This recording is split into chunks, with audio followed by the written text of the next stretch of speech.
Good evening friend, সবাই কেমন আছে আগে জানাও। দেখো, একটা নতুন ব্লগ নিয়ে তোমাদের সাথে শেয়ার করতে এলাম।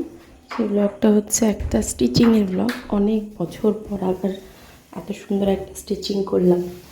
তোমরা দেখে কিন্তু অবশ্যই জানিও কেমন লাগলো স্টিচিংটা। তো যাই হোক, বেসিক্যালি একটা কুর্তির উপরে স্টিচ করছিলাম, কাঁথা স্টিচ এবং কিছুটা শার্টিং স্টিচের ওপরে।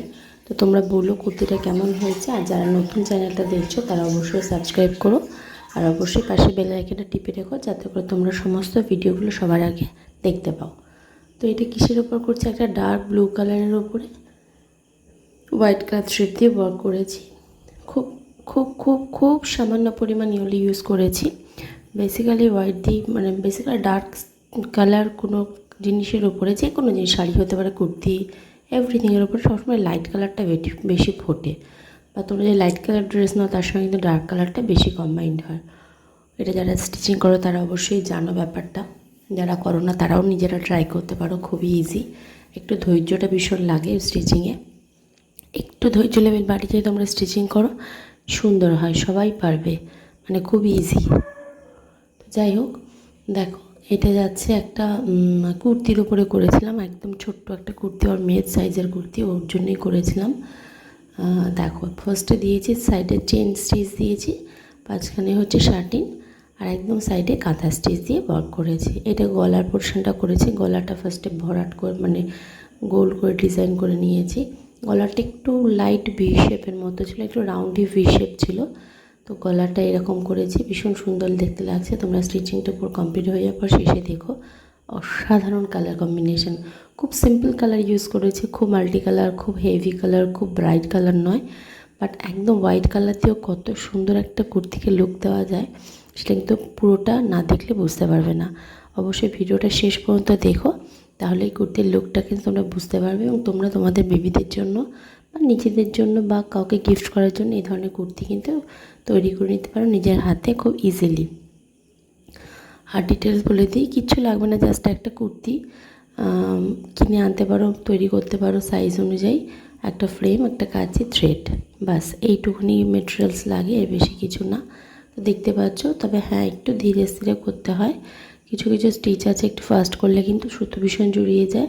আর অবশ্যই চেষ্টা করবে কিন্তু ব্র্যান্ডেড কোনো সুতো ইউজ করছে যেটা থেকে রং না ওঠে, কারণ রং উঠলে কিন্তু পরে ইন ফিউচার যখন ধোবে তখন কিন্তু কালারের ভীষণ প্রবলেম হয়। তো চেষ্টা করবে সবসময় কোনো ব্র্যান্ডেড সুতো ইউজ করতে। তো আমি সবসময় চেষ্টা করি অ্যাঙ্কার সুতো ইউজ করতে। অ্যাঙ্কার সুতোটা খুব ব্র্যান্ডেড, প্রাইসটাও মোটামুটি রিজনেবল, খুব বেশি না। অনেকগুলো একসঙ্গে কিনলে কী হয়, দামটা অনেক কম পড়ে।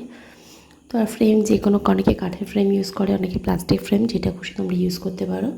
তো দেখো, গলার ফার্স্টে যখন স্টার্টিংটা করেছিলাম কীভাবে করেছিলাম দেখো, কিছু না, গলার যে শেপটা করা ছিল টেলার শেপ যে করেছি তার পাশেই একদম খুব ক্লোজ ছোটো ছোটো করে কাঁথা স্টিচ করেছিলাম।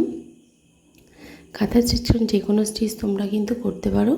যদি কোনো স্টিচ, অ্যাকচুয়ালি আমি ফ্যাশন ডিজাইন কোর্স করেছিলাম এবং আমার ওয়ার্ক এডুকেশন ছিল, তাই জন্য হয়তো স্টিচটা প্রতি আমার ভীষণ ভালোবাসা থেকে করা।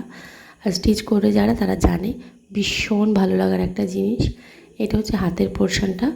এই পুরো কুর্তিটা কিন্তু আমি জাস্ট 4 দিন থেকে 5 দিনের মধ্যে কমপ্লিট করে দিয়েছি, সব কাজ কমপ্লিট করার পরেও। সারাক্ষণ নিয়ে বসেছিলাম না। তো দেখো, গলাটা, হাতাটা, দুটো হাতাই কিন্তু ডান। দেখো কত সুন্দর লাগছে দেখতে।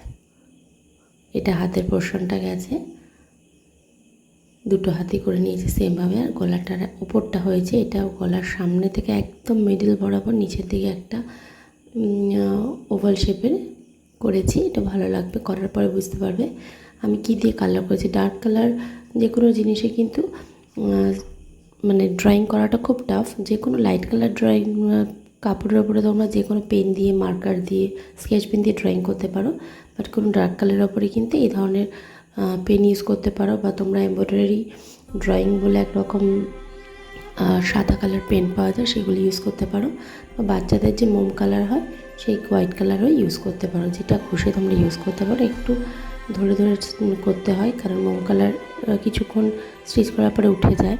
তো চেষ্টা করবো অল্প অল্প স্টিচ করে অল্প অল্প ড্রয়িং ডিজাইন করে, তাতে কী হয়, খুব সুবিধা হয়। দেখো, এই স্টিচ করে ফেলেছি। এবার দেখো এটা যখন কমপ্লিট হয়েছে কেমন লাগছে দেখতে। এইটা হচ্ছে সামনের একদম নিচ পর্যন্ত বরাবর এই ডিজাইনটা করেছি।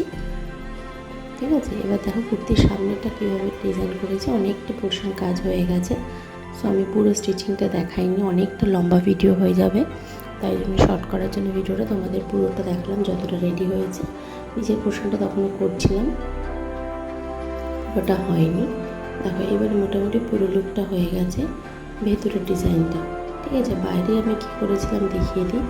বাইরে করেছিলাম সাইডে এরকম একটা লেস টাইপের করে দিয়েছিলাম দেখতে সুন্দরের জন্য। তো তোমরা সবাই জানিও ভিডিওটা কেমন লাগলো এবং স্টিচটা কেমন লাগলো, কুর্তিটা কেমন হয়েছে। আমার মেয়ে জাস্ট একটুখানি পরে দেখেছিল। তো তোমরা যদি পরে লুকটা দেখতে চাও, যখন কোথাও বেরোবো, যখন পড়াবো, তখন তোমাদের সঙ্গে ভিডিও শেয়ার করবো। সবাই ভালো থেকে সুস্থ থেকো, আবার নেক্সট ব্লগে দেখা হবে। টাটা, বাই বাই সবাইকে।